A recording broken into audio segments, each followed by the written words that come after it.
Instagram family Sajan સદની રેડીમેડમાં તમારું સ્વાગત છે। આજે તમારી માટે એક નવી ને યુનિક વસ્તુ લઈને આવ્યો છું, જે ગિફ્ટ સૂટ પેકમાં રહેવાનું છે।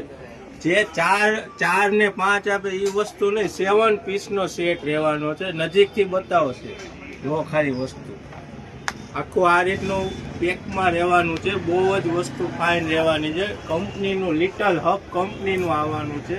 એમાં જોન્સન સાબુ, કંદી, બધી વસ્તુ સૂટ આખું બધું આવી જવાનું છે। આ વસ્તુ લેવા માટે તમારે આવવાનું છે સાજન સદની રેડીમેડ શાક માર્કેટ સામે હવેલી ગલી વિસાવદર। ઓનલાઈન ઓર્ડર કરી શકો છો। સ્ક્રીન ઉપર નંબર આપેલા છે, તેમાં ડીએમ કરો। આવી યુનિક વસ્તુ જોવા અને લેવા માટે અમારી આઈડીને ફોલો કરજો।